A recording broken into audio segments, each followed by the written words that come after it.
Sorry, we're closed.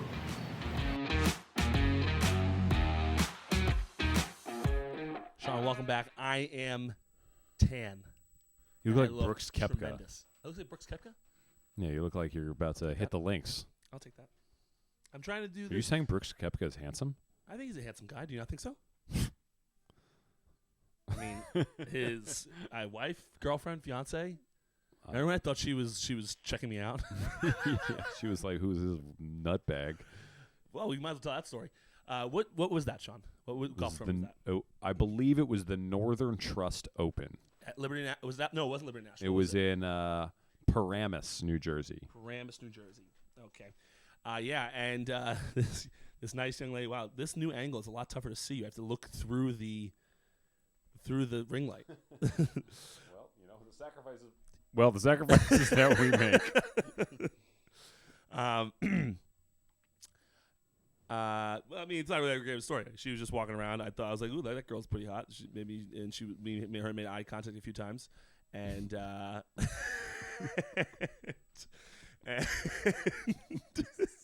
So stupid. made eye contact a few times, and then I told Sean. And then How good is your angle right now? It's pretty good. Is it better than it being 6 inches to the left? Almost identical.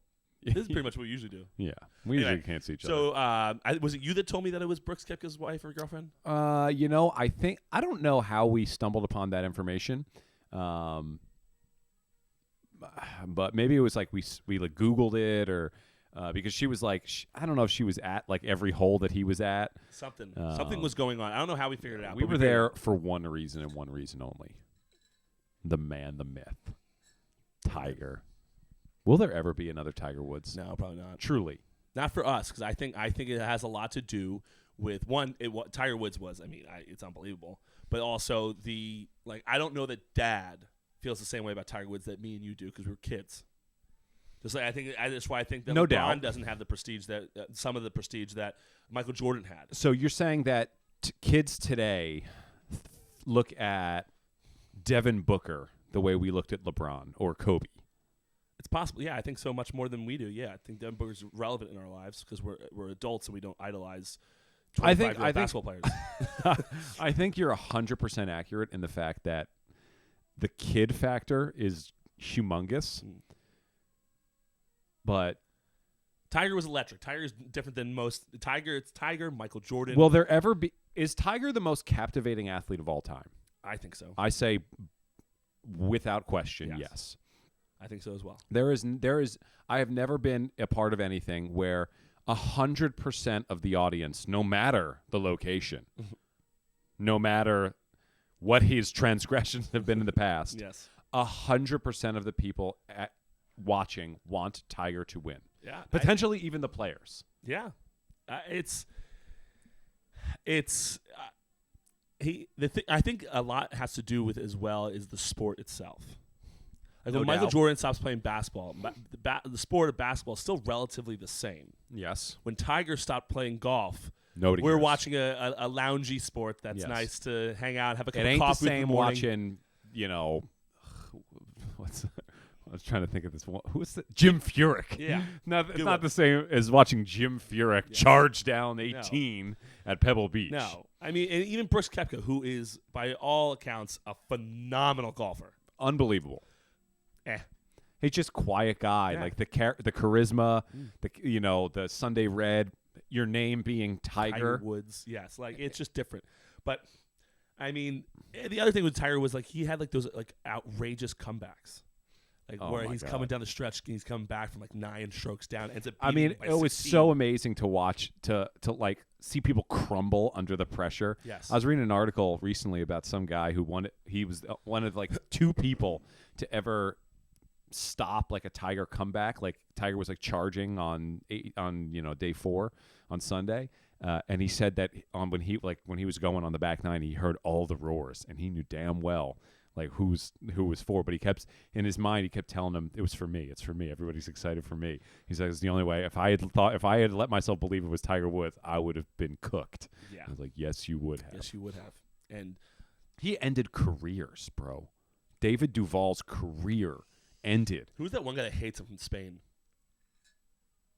Hates him? Yeah, like they do not like each other. Sergio Garcia? Yeah. They don't like each other? They hate each other. Really? Hate each other. Do you have any context to that? There is plenty of it online. I don't have it off the top of my head. But yeah, they do not like each other in any capacity. Interesting. I mean, Tiger's definitely a guy that, like, in a competitive environment, is probably not the nicest fella. I mean, it's what it is. Yeah. It is what it is, But I see he seems to be respectful though. here's the thing, though, and this is what I've always wondered, and just having been in those environments, I don't think being a nice person lends itself to success in that world. I think you have to be an asshole if you want to succeed at the highest of high levels. Like, I just don't think it's normal to be able to drive stand in front of. I mean, you and I saw in Paramus what Tiger's crowds were like. I can't imagine what they were like at Augusta or Pebble Beach when it's like a tournament that matters in his prime. Like, to be able to stand in front of all those people and sink a putt. I can't hit a drive with people 170 yards off on my right. I know. I can't have any of that. I'm nervous too, honestly. I don't know how. That was the best. I just don't know how. I don't think that you can be a nice guy and a normal person and do those things. You can't be a normal person. No. You can't be a normal person. I don't know about. I mean, I think you have to have a little bit of a douche in you. But I think but if you just go from person to person to person, you look at all like the greats. Like, there's all that asshole tendency or asshole characteristic that they all have. Every one of them. That's not by accident. No. It's you just cannot. Being at that level, you have to have that in you. I truly believe that. Little relevant story to this. We're at Green Rock. How about that? Didn't expect to see that first word come out of your mouth. But at Green Rock, and there's this UFC guy there. Okay. I don't know UFC. We don't. Neither of us follow UFC. Care less. And I really don't like seeing people get the shit beat out of them. Okay. I do enjoy boxing. I like that guy Tyson Fury. That guy, Okay. like a gypsy. Like, I love that. Gypsy King. Yeah, I think that's cool. But anyway, so this guy, his name's like Dan Dennis or something like that. Okay. Is he famous? So didn't know, but my bouncer comes over to me and goes, "Hey, listen, one of a big UFC guy's here. Blah blah blah blah. Can you go over and say hello to him?" I was like, "Sure, I'll go over and say hello to him." And he's like, "And then I'll get you a picture with him." I was like, "I don't want to." I'm all set with that. I don't need a picture with this. Who is this guy? Am I about to walk over to Conor McGregor? Like, I'll take a picture. Like, who am I walking into here? So I walk over to the guy. I didn't even know which one of the people he was. Yeah. And my bouncer introduces me. I shake his hand, say, "Hey, listen, anything you need." The whole rigmarole, help the guy out. Right. No idea who he is. I don't know that we got Could be talking to random gentlemen. Yeah. You could have told me anyone. As long as I didn't know the guy at Green Rock, you told me anyone was the Yeah. UFC Yeah. guy. But it seemed like a nice guy. I ended up Googling him or going to Instagram, which is the new Google for people to see if they're famous. Yeah. Guy's like 1.2 million on Instagram. Wow. He's huge. I think Mega he's famous. I think he's fought McGregor. Okay. Like, huge. Super famous. Now, UFC guys, I definitely think you need some douche in you in order to be good. Because you're Yes. trying to kill people. Yes. And one of my, we let the guy go out through the kitchen to take a phone call or something like that, probably take a piss or something. Okay. Anyway, so he goes out there and he comes back in, and I'm all of a sudden I'm asked to come to the kitchen quickly. So I go into the kitchen. I see the guy walk by me.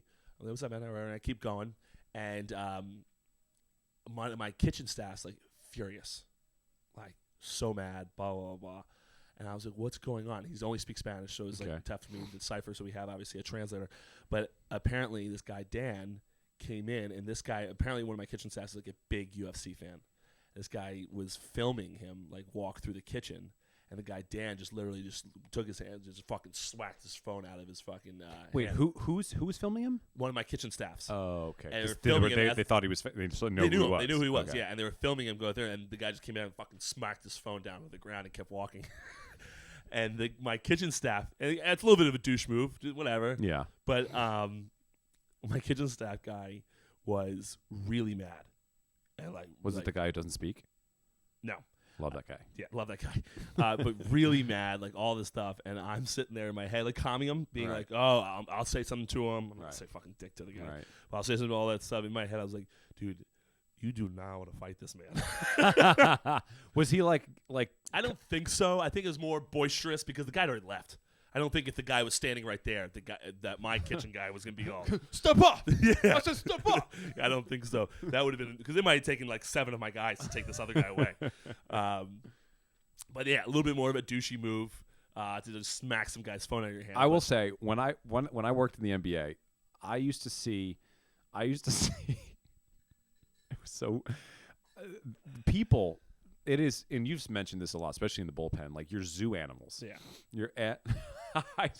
I saw like grandmas come up to NBA players and just like walk right up to them with their phone, like 6 inches from their face. Yeah. They're like, "Oh, look at it! Here he is, Brandon Ingram, everybody! Here he is."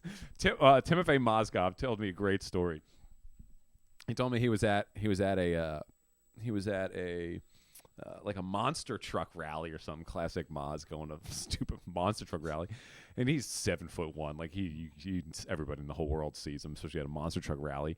And he said somebody came up to him and asked him for a picture, and he's like, "Yeah, sure, I'm happy to."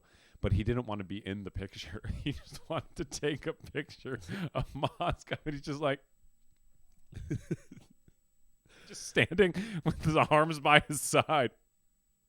Dude, the amount of times I can tell you that I've experienced that in like the minor leagues where they're not allowed on the field. So they're sitting there like, can we take a picture? Can we take a picture? I'm like, yeah. And like I try to get close over to the like, no, just of you. I'm just like, just of me? That's so awkward. Just go to Google. Do not take a picture of me just standing here. Can we talk about the absolute clowns? Sorry if it's one of you, but get it together, guys. They stand outside of the minor league ballparks with the binders full of cards. People, look, it's one thing if you're chasing down like the next Mike Trout. I get that. I honestly, that's fine. But when I am getting asked for, I remember somebody asked me one time, like, hey, excuse me, like, can I have your autograph? And I was like, oh man, appreciate it, but just a strength coach, like, don't worry about it. He's like, oh no, you're Sean, I have your card too. And I'm like, dude, what? People, when I would be in like in Mobile, Alabama, people would be coming up to me with my cards from 3 years ago in Montana. I was like, guy, people love it. They wanted the complete set. Apparently, that's what everybody wants. They wanted the complete set as well. People love it. I mean, it's card collecting. I understand the kids. I went to visit my friend Raph out at when he came to New York to play the Mets, and they were staying. I went to the team hotel, and when I went down, there they are. They always get the information. How do they know where we're staying? They always know. I don't know how they know. And they just wait there. They're there every time. I know. And luckily, when you play with guys like David Ortiz, Joe Mauer, Dustin Pedroia, they don't ask for your autograph anymore. Well, I used to get it when I was in Hillsborough, and we had Mark Grace as our hitting coach, and the crowds out afterwards were way bigger. Everybody wanted Gracie's autograph, and he's not even that big. Who's the biggest like minor league coach that you ran into? I saw Mark Pryor. Mark Pryor's a big one. Apparently, Doug Drabeck too is bigger than I realized. Cy Young guy, right? Yeah. I'm trying to think. There was one guy that I think was fucking enormous. I can't remember who it was though. Oh, I saw Fred McGriff. That's a pretty good one. I saw Fred McGriff on the circuit. That is a good one. Oh man, I got a great Fred McGriff story. Let's hear it. This is awesome. So Doug Drabeck was my pitching coach for 2 years when I worked for the Diamondbacks. This is awesome. And we're playing down in Mississippi. We're playing the Mississippi Braves, AA for the Braves. And Fred McGriff, I think he was like the hitting coordinator for the team. And I'm sitting out there. I'm in the dugout. Dougie's in there with me. And I was like, is that Fred McGriff over there? And he's just like, shut the hell up. And I was like, what? He's like, I was like, that's Fred McGriff. And he goes, I freaking hate Fred McGriff. And I'll say freaking. He didn't say that. And he's like, all right, for the sake of the story, I'll tell you exactly. I'll do it for realsies. He's like, I fucking hate Fred McGriff. And I was like, why? And he wouldn't tell me. And he just kept going, and I think they called him like the crime dog or something like that. And I kept calling him by his nickname. So I saw him in the weight room a few times, and I kept telling him, I was like, dude, Dougie, Fred McGriff's over there. He's like, I fucking hate Fred McGriff. And finally, I was like, Dougie, just tell me the story. What happened, right? So he said when he was playing in the big leagues, Fred McGriff was one of the few guys who just always would just hit super well off of him. And he said whenever he went to wherever McGriff was playing, let's say I knew he played in Tampa, right? So let's say he was playing in Tampa. So Dougie was traveling to Tampa with the Orioles or the Yankees or somebody. He said McGriff would always send him a limo. He would send a limo to the hotel to take him to the ballpark, and in the limo he'd always leave a note that said something like, "Just wanted to make sure you got to the ballpark safely. I knew you were pitching today." And I just thought that was so savage, such a savage move by McGriff. That is awesome. Yeah. Fucking sorry, Dougie. You were apparently terrible against Fred McGriff. I also apparently. He used to pitch at Wrigley, and you never pitched there, did you? No. Apparently it's a thing there. Like if the wind is blowing out, like balls just go crazy out of the ballpark. But if it's blowing in, you can pitch whatever. Nobody can hit a home run there. So like it was a really big thing to like look at the flags when you're coming in, but you had to like sneak it, otherwise people would think you were nervous. That's fair though. Yeah. There's nothing quite like throwing when a ball and then the ball's just gusting out. Yeah. Like, son of a bitch. Yeah. I'm gonna change lanes here a little bit. Okay, let's change them up. So Super Bowl week, I'm going out to the Super Bowl, as you know. Fly out Friday, come back Sunday. A lot of podcasts out there, a lot of live shows going on, specifically in the Barstool Arena. I saw a live show recently with BFF's Pod and Dave and all them, and it got me thinking. If Sorry Were Closed went and made a deal with some bar and said, "Hey, we're coming out, we're gonna do a live show. We're gonna do a live show Friday, Saturday. Yep. From 4 to 7 happy hour. Okay. And no guests. We're not bringing any. Let's just for the sake of argument, we're not gonna bring any guests on. Okay.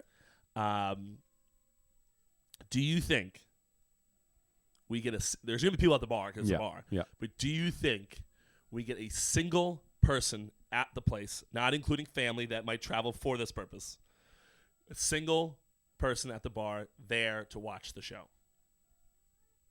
Like that's the number one thing. Like to go later and watch it, or watch it while we're there. We're doing it live. Or you're saying, are people going to straight up ignore us? No. I'm saying there's going to be people going to the bar. Most of them's top priority is going to be drinking, eating, having fun, and there's a show going on. That's cool. Yeah. That's cool. Sure. Is there anyone going to be there that the number one reason they're there is the show?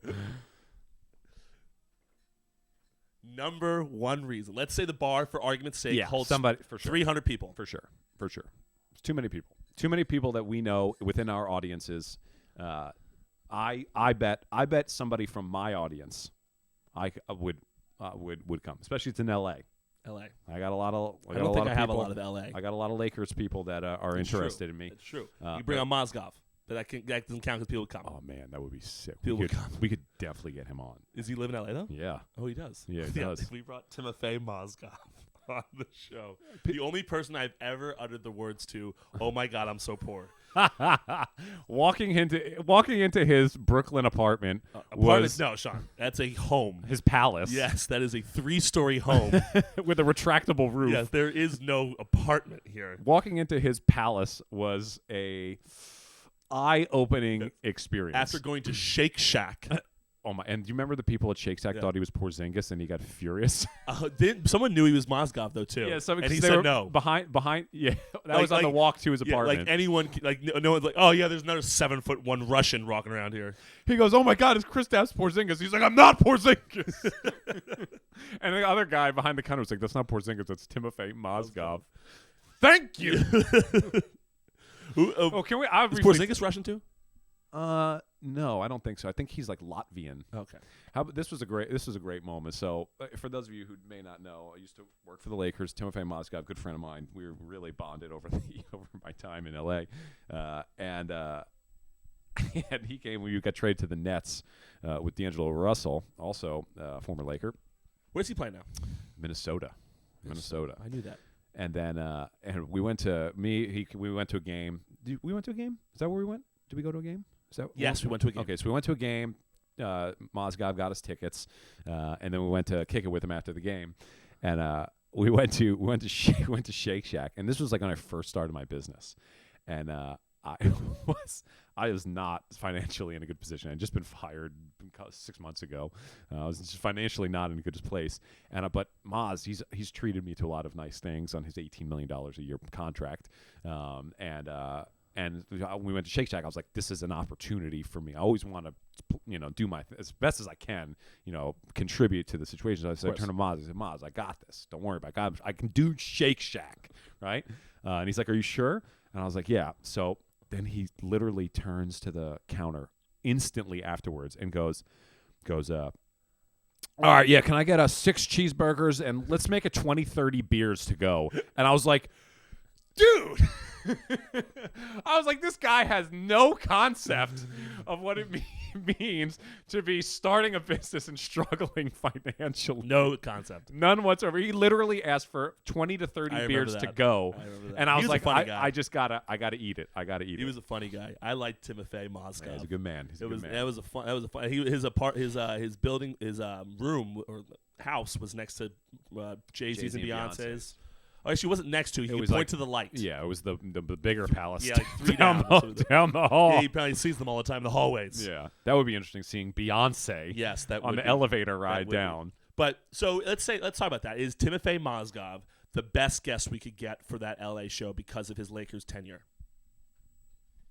I have one that would compete.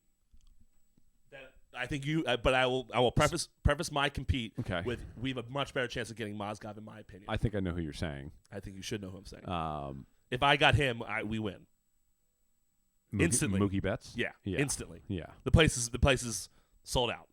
Yeah, I mean Timofey Mozgov. It's like people would not know immediately who he was, but then they would if they looked him up, they'd be like, oh no way, Timofey Mozgov's here. Why? The people at the place would think it's way cooler than like when you hear Timofey Mozgov's coming. Yeah, great. That's whatever. Right. If you're actually there and you see Timofey, you're 7'1" exactly. guy. Now it's like, oh shit, Timofey Mozgov's here. But if I got Mookie, I could probably get us a lot. If I could guarantee Mookie Betts, I guess a live show anywhere we wanted out there. Yeah. I could potentially swing Ivica Zubats. Oh, we both could. I couldn't do that, but right. He both follows us. Yeah. From the Clippers. Yep. I could potentially get him. Ivica Zubats. He was a good guy too. He's the man. Still looks at all my Instagram stories. He's a nut, man. I think all the guys from the Lakers are gone, so the entire organization is different from when I was there. I don't know I might have one. I don't know that it competes with Mookie, but it competes. I'll say it competes. I think there's an off chance I could pull Swaggy P. Swaggy P's big. It's not Mookie. Let's go to the followers. I'll pull it up. Yeah, please. Yeah. I think Swaggy P has. Let's just pull it up. Yeah, I just think that according to Instagram, Swaggy P is 3 times as famous as Mookie Betts. Mookie Betts has 1.1 million. Swaggy has 3.3. Oh, that's interesting. That's exactly 3 times. Yeah. I mean, based off Instagram, it would suggest that Swaggy P is the better I get. I mean, I think the name Swaggy P has more recognizable, more people. Well, I agree with you, but I'm saying like there's a chance. I think there's more of a chance that your girlfriend has heard of Swaggy P over Mookie Betts, just because people that's a thing that people say. Yes, Swaggy P, and everybody knows the Swaggy P meme. Everybody knows that one. Right? Everyone knows that one. I mean, that's as big as it gets. Interesting. I think probably no matter which one we get, we sell out the place. Let's just bring them all in.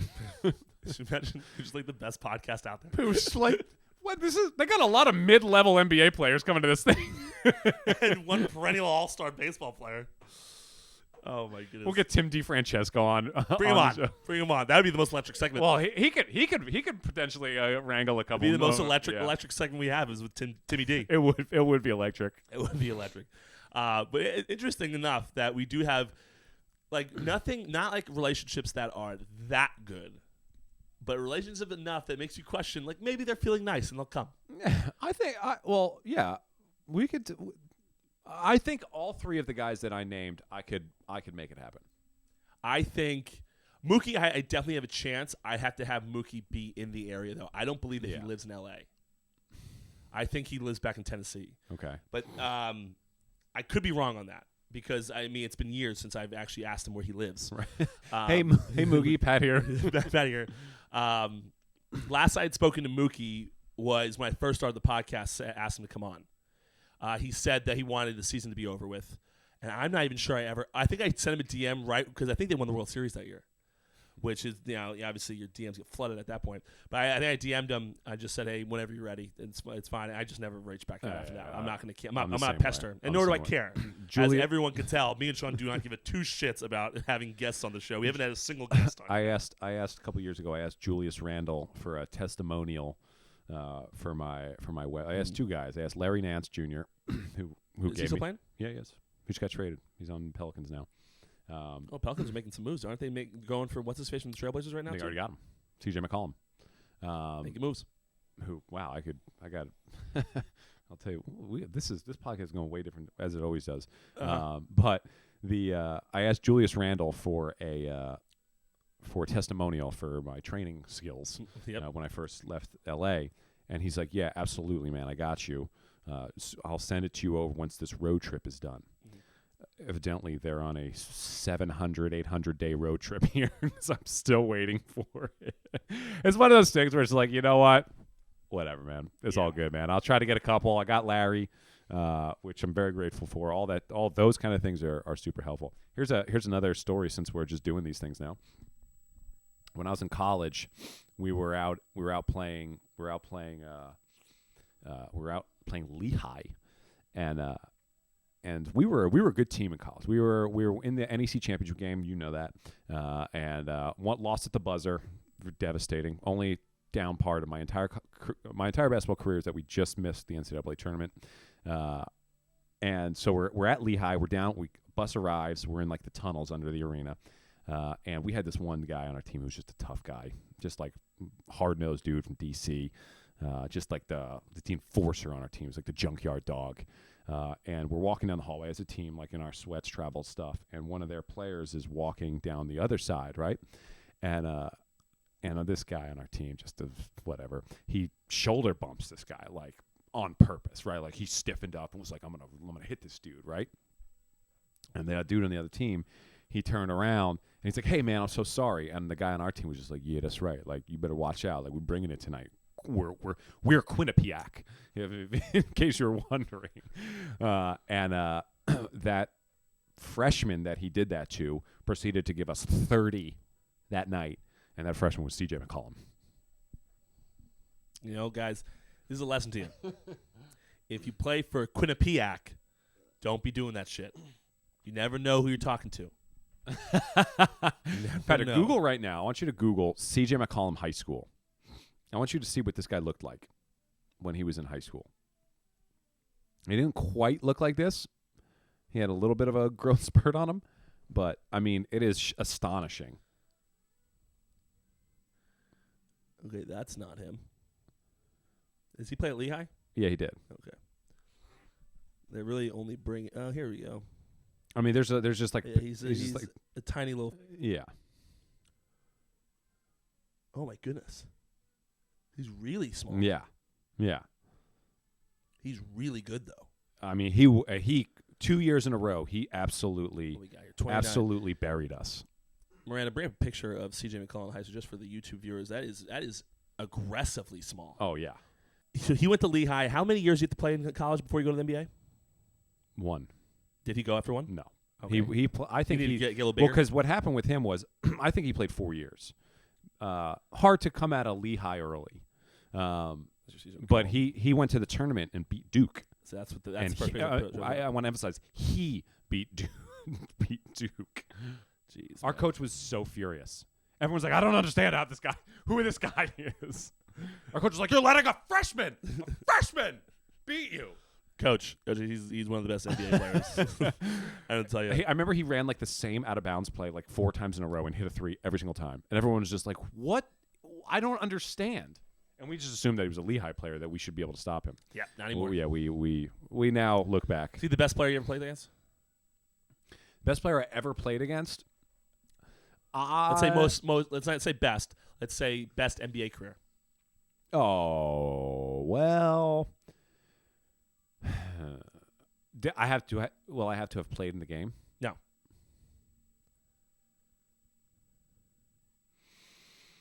Well, Jeremy Lin had a pretty good one. McCollum's a better NBA career. Okay. Jeremy Lin was insane. It was a novelty act. He was around for a while until Kobe is he still playing? ruined his career. Yeah, but I think he plays in like China or something like that. He's a good player, but he's not CJ McCollum. I think I played against the Morris twins. Okay. In AAU. Pretty solid. Still and think I McCollum's was the better. big. That's gonna be a tough one for you. And it was. Yeah, I can imagine. I was.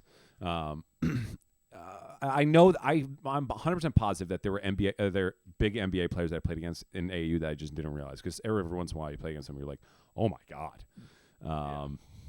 Yeah, CJ McCollum.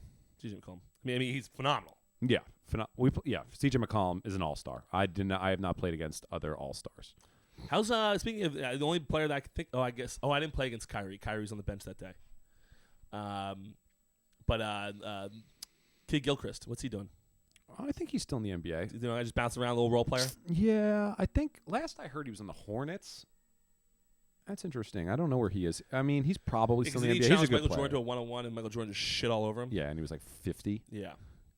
Yeah, I think he's probably. A little backstory with Kid Gilchrist. This is my claim to fame in basketball.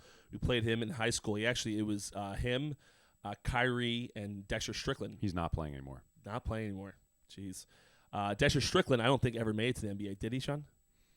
Not to my knowledge. Okay, he played at UNC. I don't think so. It was him versus Kyrie. I don't think he was any good at UNC. Okay, so there's all 3 of them on the team. Unfortunately, Kyrie was in the transfer portal, so he had to wait a few games. Not portal, but that's what I call it because it's college.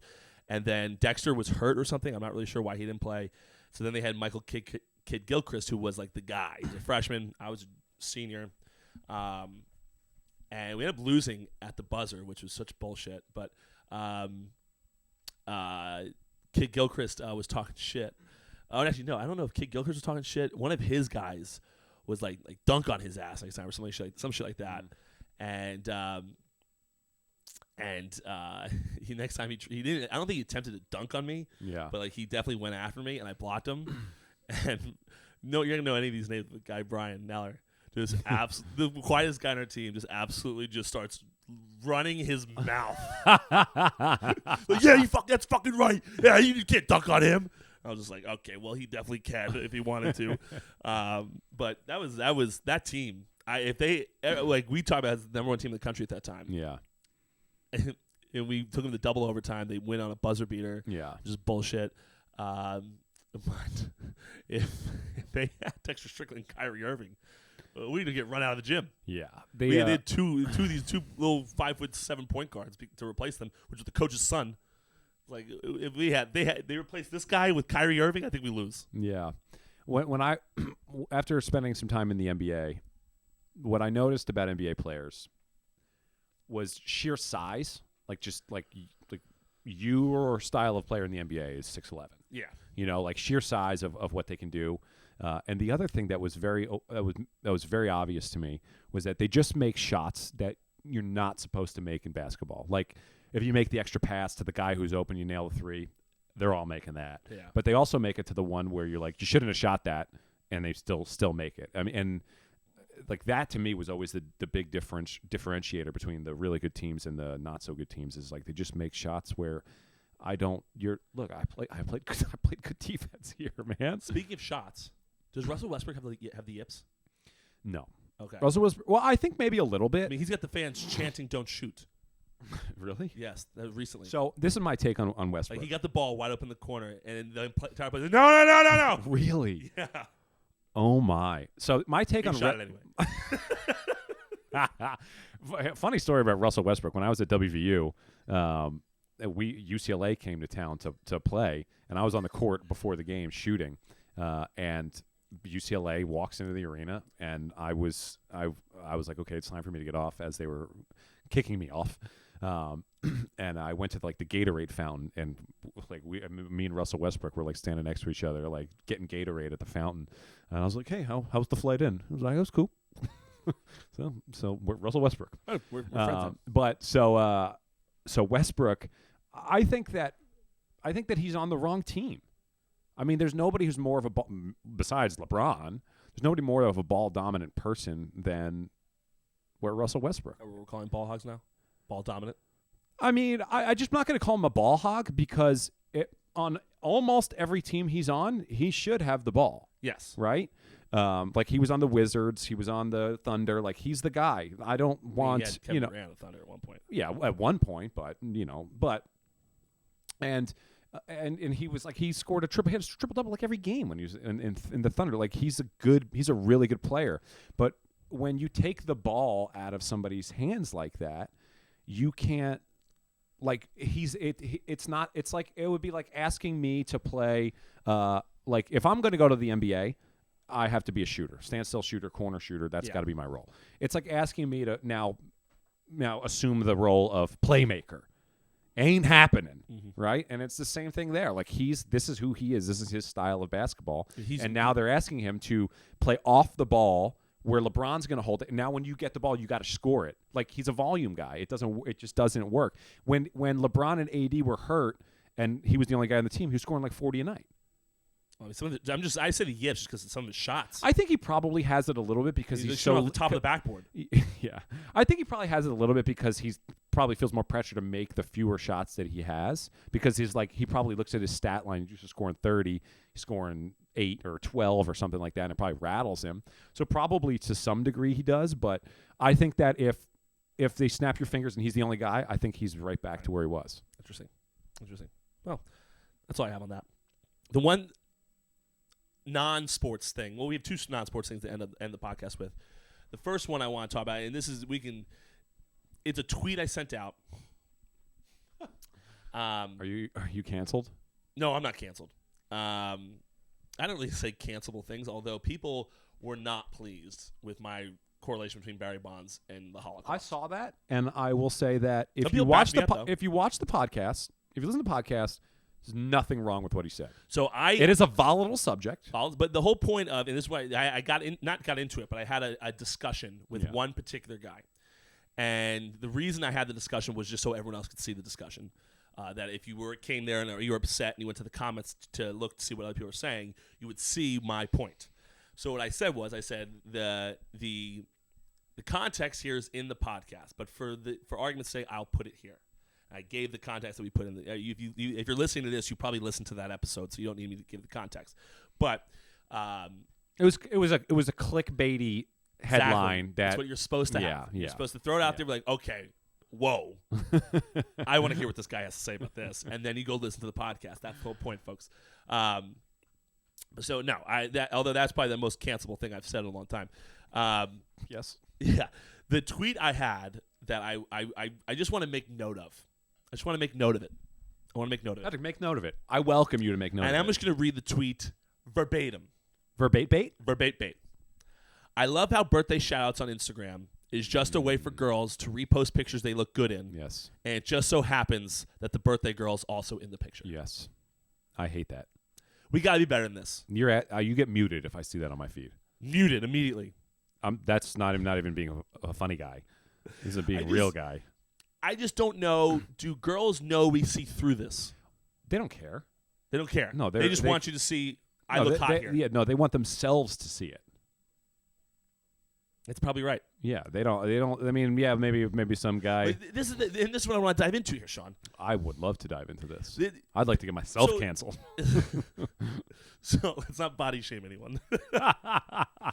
So my thing You is are ugly. for entrepreneurs like ourselves. Okay. Social media guys, we're posting a lot of shit out there. We're trying to get stuff like that. Yep. You have people get on their high horse, Yep. like, enough, guys. Yep. Enough. Mute, unfollow. Yep. Wah.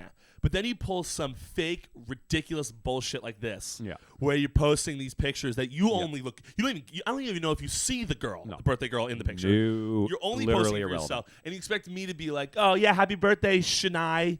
I don't know why that was the name that came out of my mouth, but happy birthday, Carissa. Yeah. No, fuck off, Carissa. Right. Well, not fuck. Carissa's the nice one here. Well, is she hot? But I think they're actually posting. There was one of my buddies. This is a friend of mine that goes to Green Rock. Said, "Don't forget to throw in the one embarrassing pic of the birthday girl to subtly show they're better looking than her." Ooh. But it's like these people. They do these things, but like. Oh, but you posted a thing from your podcast or your business. And you're like, nah, fuck you. Look, this is a self-driven world. That's all it is. Everybody is doing things for themselves. There are very few people that are doing things for other people. That they're just. It is everybody. Everybody is right here, right center of their own universe, and it's. I think it's the source of all of the trouble in the world. Transitioning. I'd actually like to just put Please, a footnote onto that. Put a footnote. Because this is on my mind. I hate when a girl's post on Facebook or Instagram or whatever, and all the girls flood the comments, the ments. They flood the ments. They flood they flood the ments with, "Oh my God, girl, you are so gorge." I know. Hearty, eyes, kissy face. Yeah. Meanwhile, they're over there. They're slut. Literally, and they haven't even moved. Can you believe what she's wearing? They're literally not even. Heart, love you. Oh my God, girl! They have not. We are. If there are any female listeners, they have gone out the door. And we force Miranda to listen to this shit. Their facial expression doesn't even change when they see the picture. No. And they're like, "My jaw is literally dropping on the floor. It is dragging from here to there as I compliment you on your beauty." And they're the whole time they're looking like this. We have one of our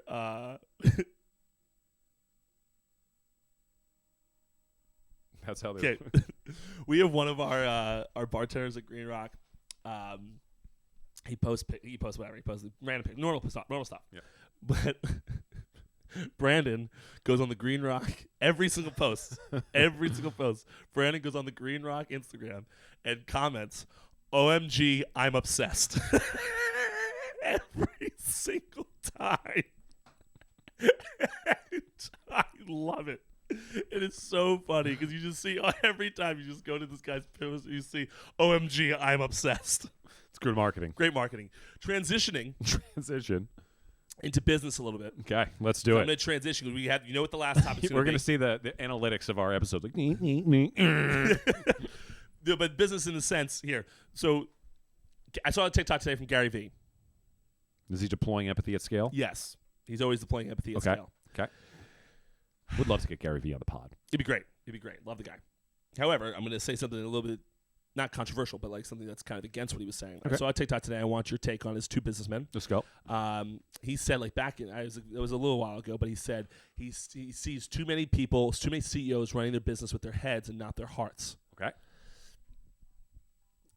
Anything you ever hear is you have to take emotion out of business decisions. Okay, I agree. So I totally agree. And he might mean it in a different way. Yep.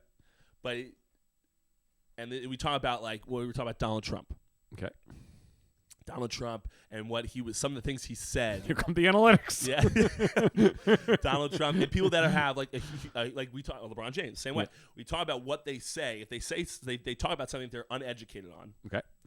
And we believe as a society they have the responsibility to not say those things because of how many people they're impacting with those that look at them as if they have the knowledge to do so. Agreed. But they do not. Agreed. That's the whole controversy around Joe Rogan. I know. Minus the N-words. I didn't watch all that, but apparently it was Neither really did I. aggressive. If you said it, not great. Yeah, that's what I heard. So Gary Vee having an enormous following. Yep. And an enormous following of entrepreneurs trying to emulate Mm-hmm. what he does. Do we need more context there? Definitely. And we need more to be context fair, to everything. Also, to be fair, do you know how many entrepreneurs are watching his thing and have no idea what he's talking about deploying empathy at scale? Yeah. How many influencers are like, shut up, Gary! Enough! My inbox! Sweet mother of God! But like, and to be I want to be fair to Gary here because I like Gary. He was in a speech. He was giving a speech, so he may have given context, just not in the 10-second TikTok. Okay. But I always running business. I don't know if you get a lot of emotion in your business, but I always try to take away that part and not think of anything that I'm doing based off of what what I like or what I'm really want. And so I think about, like, you're talking about, a couple million views on this TikTok. People might take it the wrong way. Well, it's a great question. And I think a lot of it depends on the business that you're in. But I would agree that emotion will ruin you in business because your emotion is probably going to steer you in the wrong direction. So I would agree that is the case, but kind of tying in what we were talking about earlier, where most people are self-focused, I think the best businesses are the businesses that are serving the customer, so they're focused on everyone else, right? So it's, you look at Green Rock. The reason that Green Rock is great isn't because you're the man. It's because people love going there, and it makes them happy, and you serve people at a really high level. The reason that any business is good, Amazon, Tesla, they serve people at a really, people love Amazon. People love Apple, right? Like, because it's the best, right? Like, I'll never go anywhere else. I bought an Apple stick. You know what I mean? I will never go anywhere else to fix my phone or laptop ever again. No, not until somebody beats that. Never again. So I like they're I think that when you get into your head, when you're starting something from scratch, it's really easy to think about like strategies and like how can I like what can I write on my copy or my caption that elicits customers. But that doesn't really exist. What really gets people through the door is serving them at a higher level, and I think that's probably where Gary is getting at. I also think he's talking about employees of yours, and like not definitely because he always talks about that instead of like screaming at them, Yeah. like be nice to them, talk them through what they're trying to do, right? Which, I think gets you somewhere. I think oftentimes you need to lay a firm hand down. I think it depends. I think it depends on who you hire. Did you hire somebody capable to do the job?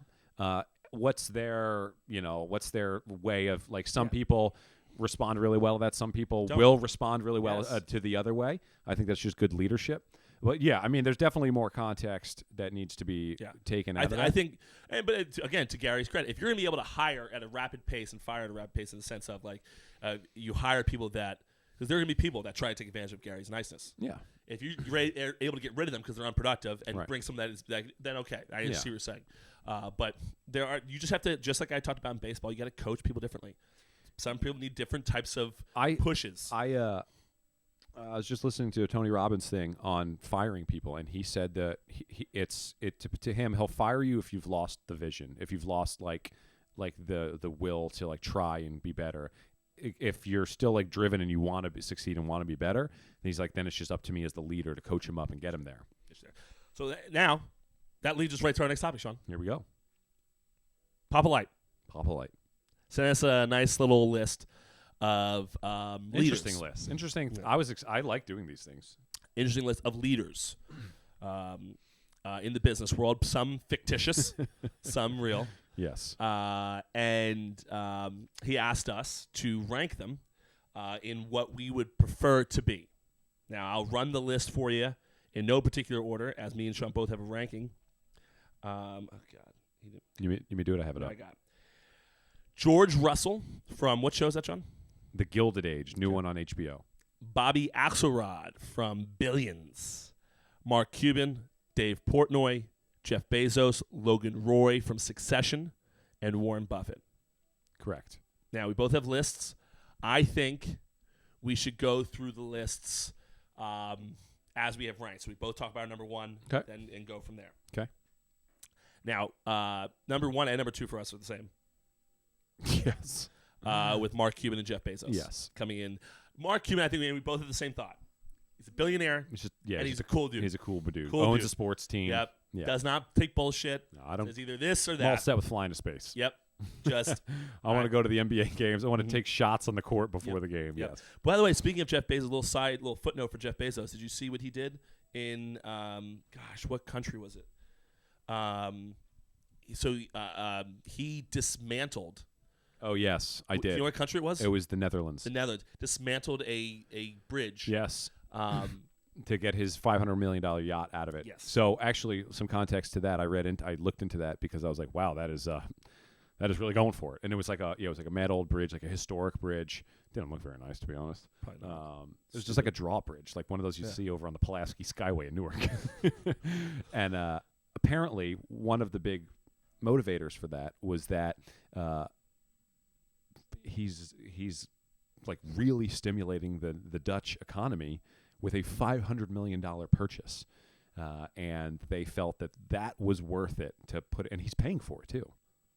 Yeah, I think it takes like all the politicians not coming out saying, "Oh, if you can do this, then Amazon can pay their fair share in taxes to build bridges." Oh man, and I just saw Mark Cuban talk about how they do that.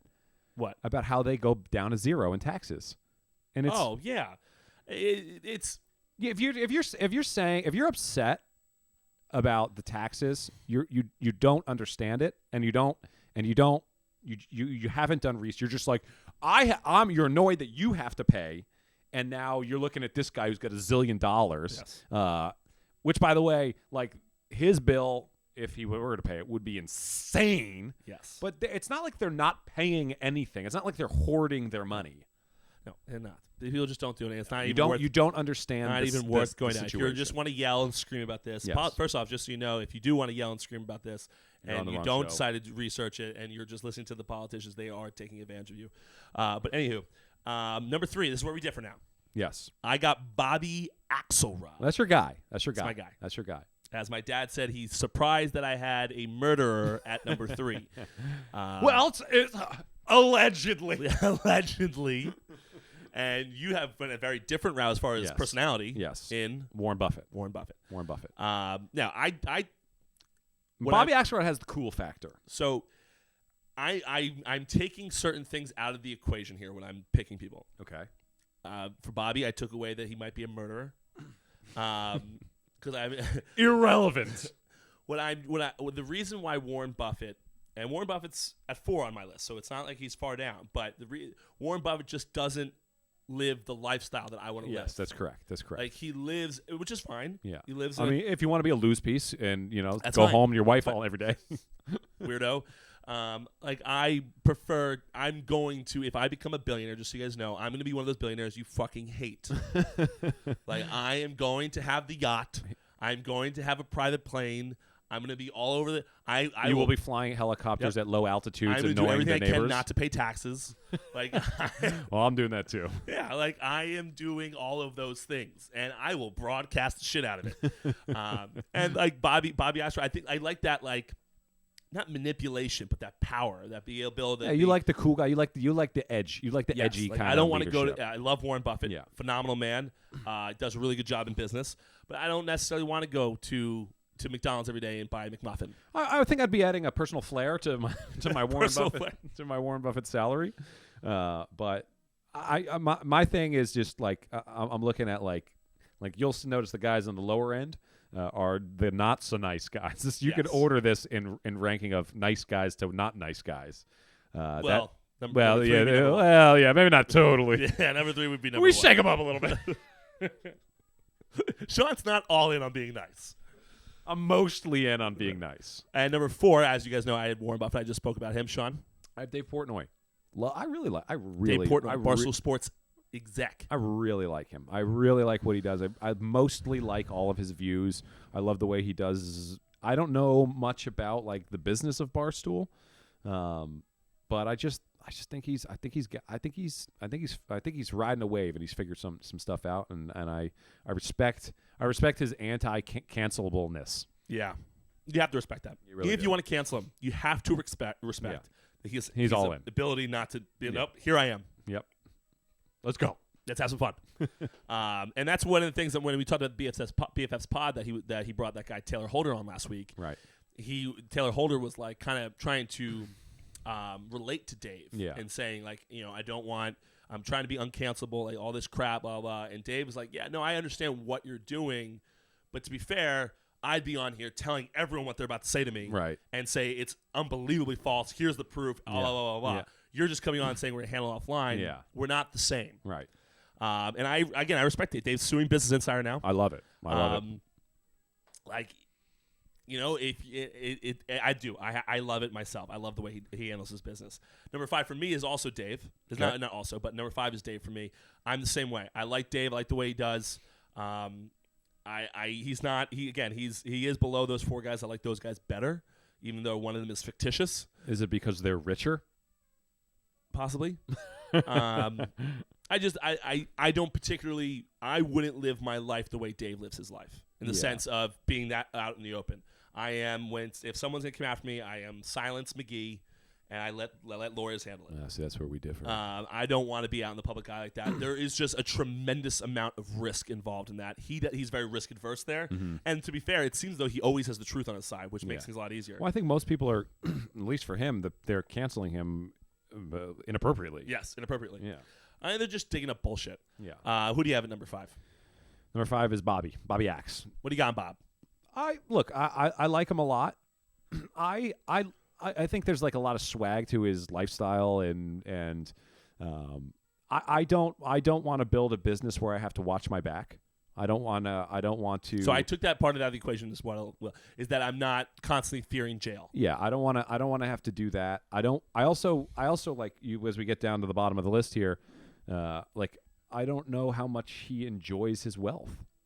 Like I think he goes home and he's empty. I mean, you don't see that in the show. He's not. You know, this is the depression episode. Bobby's empty, but I feel like if I lived that lifestyle, there's no fulfillment. Like you go home to your palace and you're like, now what? Yeah, he's like, just he's going home to a nicer home. Yeah, I want to enjoy. Like Mark Cuban, he's on top because I think he's enjoying the hell out of his wealth more than anybody. Jeff Bezos seems like he's enjoying it I pretty think well. Dave Portnoy is probably having a good time. Looks as like well. Jeff is enjoying it pretty well too.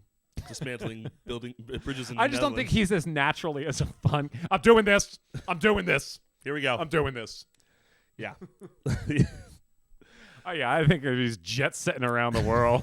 I think he's having a jolly old time doing that. None of the guys on this list, Warren could do it if he wanted to, but no one else on this list could dismantle a bridge in the Netherlands if they wanted to. Jeff Bezos.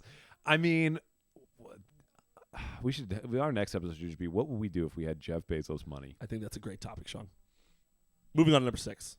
We also differ here. I have Logan Roy. So I have George Russell. I mean, I just saw I put this list together before I ever watched the show. George Russell, from what I gather, in my first episode of watching. The reason he's at number 7 for me is I don't know who he is. Yeah, and the reason he's at 6 is because Logan Roy is an absolute mega jerk, who has zero fun in his life. Zero fun. He's always nervous, breaking down. I can't live that life. I don't. I'd rather live a mediocre life than live in the British Isles. Yes, however, and this is my point to Logan Roy. In one of the episodes, and I know you've seen it also, if I'm spoiler, if anyone hasn't watched one of the seasons, I don't remember what season it was. Didn't they just bring out a new season of that, or was it Billions they did? Billions is out right now. Okay, but it would appear as though Logan Roy, at one point, along with his family, was sitting in a penthouse deciding who the next president was going to be. That is power, my friend. That is power. That is power. That is power. That is power. And I believe, but I don't care. I don't care to have that kind of power. No, I don't really care to have that power either. But he's just ahead of the guy I don't know. Yeah, it's well. So George Russell, he's a railroad guy in the 1800s in New York, building out the railroad system. Who's the railroad guy? Maybe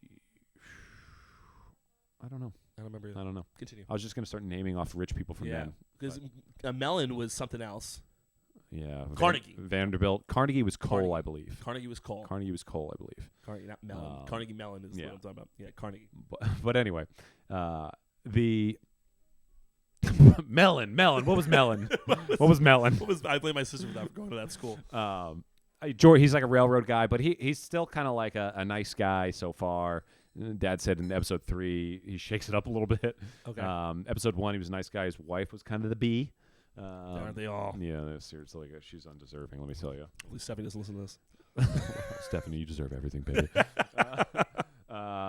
But Clip that. but so that's why George. I just think Logan Roy goes home to his palace, but he's never happy, and plus he's a mega jerk. Yeah. Everybody hates you. Everyone's just afraid of you. Like I want people to love how much they hate me. Or what was it?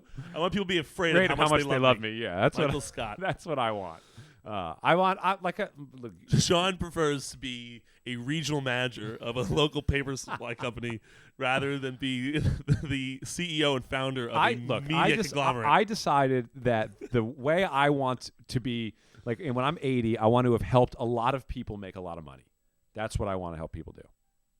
And so you're going to do that, and people are going to like you. And I want to be liked. Do I need to be liked? I love Michael Scott. He is the best. He is the best. He is the absolute. He is and I always say he's an absolute ineffective leader. But then every now and again, the birthday episode, you wonder. Remember the birthday episode? Yes, you wonder. You wonder. Oh, you try to do all in one day. I tried to do that once. Yeah, you'll learn. Yeah, you'll learn. Give it another couple of years. I won't be here in a couple of years. That's what I said. Great episode. Great movie. Or movie. Yeah. Whatever. Just a really, really long movie broken up into episodes. Yes. I saw this thing on Twitter. It was like 6-hour movie on Netflix. No, thank you. What if I break it up into 6 1-hour segments? I'll be here all day. It is true. I don't know how. The human brain's amazing. It is. Yeah, I'll do the same thing. Yes, totally. I can sit there for that. 6 hours? That's only 6 episodes? I think I'd be done by noon. But don't make me sit there all at once. No. Don't make me have to hit the pause button. Well, another phenomenal episode shown. One of our longer ones as of late. Yeah, this was great episode. I mean, yeah, this was great. We're doing great. We say this every time, but I really do enjoy at the end of each episode how we congratulate ourselves. Yeah, we turn off the cameras and we're like, hey, nice. That was, wow. Wow. About 3 episodes ago, I was like, that was terrible. I don't remember. There was one. We're like, we didn't bring it today. No, it was the one that I asked you about how your weekend was. What do people want to hear us talk about? I don't know. Sports stories. According to our TikTok page, which is my TikTok page, the Barry Bonds Holocaust. Okay. They want. Okay. And what was the one before that? That I should be in the Hall of Fame. So I don't really know what people want to listen to. Guys, tell us. Are we getting ratings on this podcast? Well, people, you should be rating. You should be rating us. Yes, 5 stars. We have a good amount of 5 stars. We need more. Yeah, no, I just don't know how. I don't know any. I don't know how to grow a podcast other than do it from TikTok and Instagram. I don't. You got to get ratings. You got it because they send it out to people? Well, they're not like Yips the updated ratings. Saying but I'm no. But you rank higher, and now you're more findable on the podcast platform. Oh, okay. Rate us 5 stars, guys. Come on, 5 star. I'm like the Uber driver. 5 star. 5 star. Ooh, I think I might have a driver now. Oh, nice. Yeah, for next time, Pat gets a driver. Well, you bet you want to come back to the next episode. All right. Well, Sean, phenomenal episode. Yes. All right. See you guys. All right.